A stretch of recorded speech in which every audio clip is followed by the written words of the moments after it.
Et la première question vous concernant, elle est sur cette VLEP. C'est Étienne Perrault qui vous dit, étant donné que la législation semble avancer avec la modification du règlement CLP, pourriez-vous nous dire si la VLEP sortira bientôt? Donc l'obligation réglementaire, elle est pour quand? Il n'y a pas de délai. En général, on évite de parler de délai sur les sorties de VLEP, mais en effet, c'est des travaux qui seront, je pense, lancés l'année prochaine avec des échanges avec les partenaires sociaux et puis donc principalement le secteur concerné, le secteur hospitalier en premier lieu. Mais autant être prêt et l'avoir en tête, en fait, cette En fait, toute VLEP. façon, la réglementation, c'est pour imposer des choses aux entreprises si elles n'avancent pas d'elles-mêmes, en fait. C'est ça le point. Donc, en fait, c'est dès maintenant, de toute façon, cette valeur, elle est scientifiquement validée. Donc, en fait, il faut la suivre dès maintenant dans les évaluations des risques. C'est juste que, en cas d'employeur récalcitrant, en effet, la réglementation permet de forcer les choses. Mais ce qui est en premier lieu, c'est la valeur est disponible, quoi, et on peut l'appliquer. Merci beaucoup, Dr Breton. Quelques questions sur l'utilisation du Méopa. Une première question de Nelly Vernet-Lamartine, qui vous demande confirmation. Donc, Méopa est utilisable à domicile, hors contexte, hospitalisation à domicile? Alors non, il est utilisable en hospitalisation à domicile, mais pas en dehors de ce contexte. Et pas hors contexte. Oui. Alors, qui peut l'administrer? On a de nombreuses questions sur les kinés en particulier, à l'hôpital et en libéral. Alors, ils ne font pas partie de la liste des personnes susceptibles, enfin, qui peuvent l'administrer. Les personnels soignants habilités à administrer, on peut peut-être Donc, oui, c'est ça, ce sont les infirmiers et les manipulateurs radio. Donc les kinés, non, hein, parce qu'on a de nombreuses questions sur les kinés. Les kinés ne sont pas habilités à administrer. Alors, question de Marjorie Hoth, pour un agent qui est carencé en vitamine B12, je crois que c'est vous qui en avez parlé, docteur Breton, tout à l'heure, est-ce qu'il y a une contre-indication à manipuler du Méopa? Qui veut répondre? Docteur Eddy, docteur Breton? Vous n'êtes pas obligé d'avoir la réponse à toutes les questions. Vous pouvez aussi dire, cette réponse-là, je ne l'ai pas. On vous apportera une réponse dans la journée. Moi, ce que je peux dire, c'est que si le Méopa est administré dans de bonnes conditions, normalement, il ne devrait pas y avoir cette inhalation. Et donc, dans ces cas-là, la personne pourrait le faire. Mais peut-être que vous pouvez compléter. Effectivement, le but, c'est vraiment d'être sur de la prévention qui ferait que les professionnels de santé ne seraient pas exposés. Après, sur le suivi en termes d'examen complémentaire, c'est vrai que la vitamine B12, de toute façon, ne va pas être un bon marqueur parce qu'on va avoir une vitamine B12 qui peut être diminuée, mais on peut avoir aussi une vitamine B12 qui ne va plus fonctionner, si vous voulez. Donc même si on la dose, alors il y a des pathologies, effectivement, on aura une baisse de la vitamine B12, voilà. Mais ce n'est pas forcément quelque chose qu'on va faire en amont en termes de bilan, sauf effectivement un salarié qui dirait oui, j'ai une carence en vitamine B12. Je le sais. Voilà, je suis carencé, je le sais. Dans ce cas-là, contre-indication. Là, il faut quand même prendre des mesures, s'assurer en tout cas que les mesures sont bien mises en place et qu'il n'y a pas d'exposition au poste de travail. C'est plutôt dans ce sens-là qu'il faut le voir. Alors, même question pour des professionnels qui seraient atteints de la mutation du gène MTHFR, donc qui connaîtraient des problèmes de fertilité, j'imagine. Est-ce que là, contre-indication? Le discours va toujours être le même, c'est qu'on va être dans une logique de prévention. Donc l'idée, c'est vraiment de ne pas exposer les salariés. Quand on parlait de VLEP tout à l'heure, on a dit que la VLEP n'était pas forcément protectrice pour la fertilité, mais le but, effectivement, c'est bien d'avoir des niveaux aussi bas que techniquement possible pour protéger au maximum, vous voyez. Donc là, si on est dans des niveaux aussi bas que techniquement possible, on peut quand même se dire que le risque va être minime. Après, dans le cadre de troubles de la fertilité, l'idée, c'est quand même d'orienter les salariés dans des centres spécialisés qui s'occupent vraiment de ça, de troubles de la fertilité, en donnant les éléments connus sur les effets possibles du protoxyde d'azote et de travailler, pour le coup, avec des collègues qui sont aussi spécialisés dans les troubles de la fertilité. Ça, ce n'est pas une décision que le médecin du travail va prendre seul. Après, c'est vraiment une décision pluridisciplinaire. Alors, Madame Turpin, Muriel Turpin, vous avez posé quelques questions. Je vais en prendre quelques-unes. Madame Turpin nous dit, dans son établissement, elle ne précise pas lequel, il y a de plus en plus d'utilisation du Méopa pour la prise en charge des patients douloureux chroniques. La question est pour vous, docteur Breton. Qu'en pensez-vous? Je pense qu'il faut envisager d'autres alternatives, puisque normalement, ce n'est pas quelque chose qui est recommandé dans l'AMM, et on a vu qu'il y avait des risques à exposer un patient de façon répétée au méopa. Donc je pense qu'on pourrait envisager des alternatives. Après, c'est au cas par cas. Là, oui. Alors, je vais vous poser cette question, mais je crois que j'ai déjà la réponse. Qu'en est-il de l'administration par les aides-soignantes ? Elle est la même que pour les kinés. Oui. Donc c'est non. C'est non, oui. On rappelle quels sont les personnels habilités ? Les infirmiers et les manipulateurs radio. Très bien. Question de Marie-Charlotte Robineau-Guillaumard. Est-ce que l'administration peut être faite sous la responsabilité d'un autre médecin que le médecin prescripteur ? Et c'est toujours pour vous, docteur Breton. Normalement, non. Après, je pense que ça peut se faire. Mais normalement, moi, si je suis le cadre, c'est le médecin qui a prescrit, qui supervise cette administration parce qu'il connaît son patient et le patient à qui il a prescrit le méopa. Vous voulez compléter, docteur Elie ? Non, sur ces données-là, effectivement. Je vous regarde si jamais vous vouliez apporter d'autres choses. Question de Benoît Mogui pour le docteur Elie. Quel type de malformation cutanée ou des fanères a été constaté ? Alors oui, effectivement, il y a une étude que j'ai reprise qui parlait de ces malformations-là. En fait, dans l'étude, ils se sont intéressés aux malformations en termes d'organes. C'est-à-dire qu'ils ont classé le cœur, les poumons, le rein, les malformations cutanées.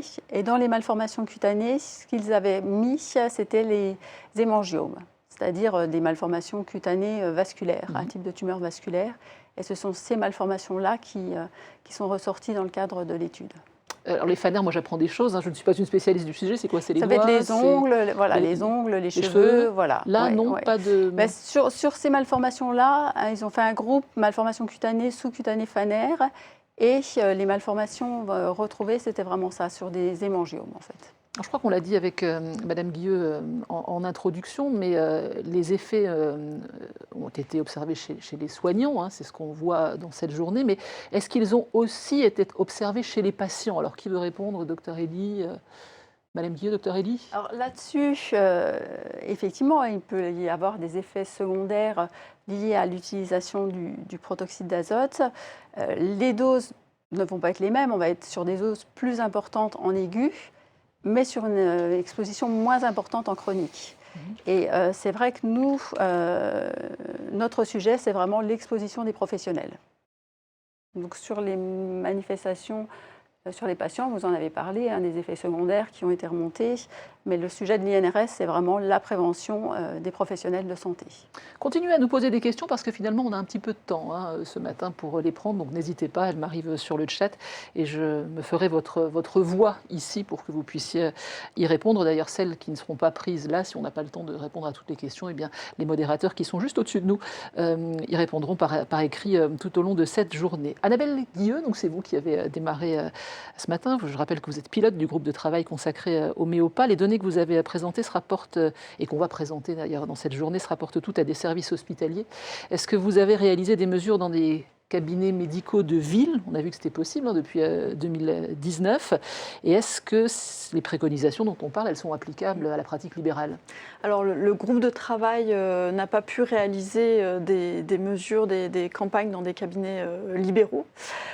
Par contre, toutes les mesures auxquelles nous avons travaillé donc sont des mesures sur des équipements, sur la conception des locaux, sont applicables à n'importe quel local, qu'il soit en secteur hospitalier ou en pratique libérale. Donc ce qu'on va dire aujourd'hui est tout à fait applicable en pratique libérale. À la pratique libérale. Décidément, on insiste sur les aides-soignantes. Donc cette question, je vous la pose, docteur Breton, peut-être vous pour la réponse. Qu'en est-il de l'administration par les aides-soignantes sous supervision des médecins ou des infirmières qui, on l'a dit, sont les seules personnes habilitées ? Malheureusement, je ne peux pas aller au-delà de ce que dit l'autorisation de mise sur le marché, donc ma réponse sera la même. Oui. On sent que ça doit se rapporter à une pratique, en fait, cette question-là, pour qu'on y revienne, pour les kinés, pour les aides-soignantes. Donc non, en fait, très clairement. C'est vrai qu'il y a la théorie, et puis il y a la pratique, et ce qu'il est possible de faire dans les établissements hospitaliers actuellement. Mais l'AMM ne précise pas ça.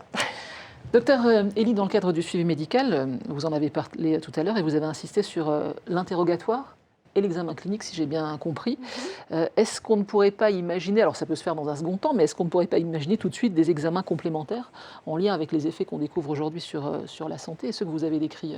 Oui, effectivement, c'est une question qu'on peut se poser, qui rejoint ce qu'on disait sur les carences en vitamine B12. On a notamment une atteinte de la vitamine B12, soit en termes de diminution de la vitamine B12, mais également en termes de modification du fonctionnement de la vitamine B12. On pourrait donc imaginer de doser cette vitamine B12. Malheureusement, elle peut rester normale, alors qu'on peut avoir des effets parce qu'elle ne va plus être fonctionnelle. Donc sa quantité sera normale, mais on aura une vitamine B12 qui ne sera plus fonctionnelle. On pourrait alors se dire, essayons de doser des marqueurs de fonctionnalité de la vitamine B12. La vitamine B12 va entre autres servir à transformer l'homocystéine en méthionine. Donc effectivement, si la vitamine B12 n'est plus fonctionnelle, il y aura une augmentation de l'homocystéine. L'homocystéine pourrait être intéressante à doser, effectivement. Aujourd'hui, sur les études qui ont été publiées en milieu professionnel, des auteurs ont montré effectivement qu'il y avait cette augmentation de l'homocystéine. Toutefois, on n'est pas sur des études qui sont suffisantes aujourd'hui pour préconiser de façon systématique le dosage de l'homocystéine. Et qui plus est, ce qu'on a vu, c'est qu'on est vraiment sur des symptômes cliniques. Une salariée qui aura des périodes d'euphorie à chaque exposition aura une homocystéine qui est tout à fait normale. Donc vraiment, l'important aujourd'hui, c'est d'insister sur la surveillance clinique, par l'interrogatoire, par l'examen clinique, d'adresser en service de pathologie professionnelle si vraiment il y a des symptômes qui seraient typiques d'une exposition au protoxyde d'azote avec confirmation par des dosages atmosphériques.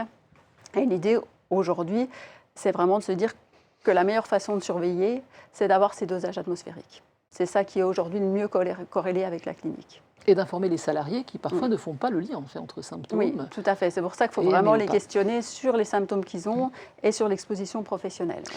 Jérémy de Saint-Georges, quelles sont les actions prévues au niveau européen? Alors, on a parlé du niveau national dans le cadre de cette gestion des risques pour les travailleurs vis-à-vis de la manipulation des médicaments. On a vu à la fin de votre présentation qu'on travaillait au niveau européen. Qu'est-ce qui est prévu? Alors, en fait, il y a déjà alors, c'est une action générale médicaments, ce n'est pas une action spécifique Méopa, ça c'est un truc important, c'est un point important à passer. Donc pour l'instant, ce qui est prévu, donc il y a déjà donc cette liste qui vient juste de sortir, donc on va voir comment est-ce qu'elle est appropriée justement par le terrain et notamment la mettre à jour régulièrement. Parce qu'en fait, ce qu'on a obtenu, c'est, pour faire simple, c'est l'Agence européenne des produits chimiques qui a la base de données en fait de tous les produits chimiques déclarés qui sont cancérigènes, enfin avec tous les dangers, duquel on peut extraire tous les CMR. Et de l'autre côté, on a une coopération justement avec la base de données, donc l'Agence européenne du médicament. Et c'est là qu'on peut faire des comparaisons. Et donc, ce qui est prévu, c'est justement d'essayer de maintenir à jour en fait cette liste au fur et à mesure. Ensuite, dans un temps là on espère qu'il va arriver bientôt, c'est donc dans cette même action, on avait produit un guide sur la manipulation des médicaments, principalement CMR. Donc c'est pour ça qu'on est allé sur les propositions de gestion les plus précautionneuses et qui peut être utilisé pour tous les médicaments. Ce guide actuellement est disponible qu'en anglais. Et on attend justement là prochainement la traduction en français. Voilà principalement les grosses actions qu'on a au niveau européen et derrière. En termes de VLEP, sur le Méopa, on verra si on peut le pousser au niveau européen. Mais les calendriers sont assez chargés. Et par contre, il n'y a pas forcément après de façon extensive besoin de faire des VLEP sur tous les médicaments. C'est principalement les médicaments qui vont avoir notamment les gaz qui vont se retrouver dans l'air assez facilement. Alors, question de Florence Molia. Alors, je ne sais pas à qui elle s'adresse, peut-être à vous, docteur Breton. Qu'en est-il des patients venant en handiconsulte à l'hôpital avec une prescription de Méopa qui est extérieure aux médecins présents dans le service? On aura tous les cas de figure, je crois. Mais bon, ça, c'est le concret, c'est la réalité des choses. Oui, voilà, c'est ça, exactement. Je pense que, alors qu'en est-il là je n'ai pas forcément la réponse, mais il faudrait que ce soit supervisé effectivement par un médecin. Ça peut être effectué par un médecin d'ailleurs, c'est pas forcément effectué par un infirmier. Mais il faut que ce soit quand même sous la supervision d'un médecin qui va vérifier le profil de tolérance dans ce cas particulier. Toujours une question de Léa Fondrinois. Là, on est encore dans le concret, hein, dans la pratique quotidienne. Qu'en est-il quand le patient est non coopérant, alors un enfant, un adulte handicapé, et que le soignant est obligé d'être à quelques centimètres du visage du patient afin de tenir le masque? Docteur Elie ? Ça, oui, effectivement, c'est quelque chose qui va être montré dans les mesures qui ont été faites. Plus on est proche, effectivement, du patient, plus on va être exposé. Oui. Ça, c'est la réalité aussi de terrain. Oui, il y a des enfants, il faut quand même les rassurer, être proche d'eux, mais ceci va bien évidemment impacter l'exposition des soignants. On en revient à ce qu'on disait tout à l'heure, à la fréquence peut-être. Oui, la fréquence aussi des soins, à la longueur de l'exposition. Ouais, peut-être que ce cas-là arrive effectivement, mais que ce n'est pas le quotidien ou ce n'est pas toute une journée. Tout va dépendre des services. C'est vrai que sur des services en pédiatrie, il y a quand même besoin de rassurer l'enfant. Donc ça fait partie des techniques, d'être proche de l'enfant, de lui parler, etc. Où ça majore les expositions, oui, bien évidemment. Merci à vous, merci beaucoup à Annabelle Guilleux qui a ouvert le bal tout à l'heure. Merci à Dr Elie, merci à Dr Breton, merci beaucoup à Jérémy de Saint-Jean. Merci à vous qui avez posé des questions ce matin. On va continuer tout au long de la journée. Vous trouvez les présentations dans le programme. Vous cliquez sur la personne de votre choix et vous verrez apparaître le PPT. Et nous allons marquer une petite pause. Si vous voulez bien, nous nous retrouverons, alors je regarde ma montre, 11h30, ce qui nous fait un petit peu plus d'une demi-heure de pause. À 11h30 précise, vous sera dévoilé les résultats de cette fameuse étude transversale INRS longue sur les expositions professionnelles au protoxyde d'azote, avec 2 cas de figure. Alors on va voir le matin tout ce qui se rapporte au matériel standard, au matériel classique, et puis cet après-midi avec les dispositifs de réduction de l'exposition. Donc je vous laisse un petit peu plus d'une demi-heure pour la pause et on se retrouve ici même à 11h30. À tout à l'heure.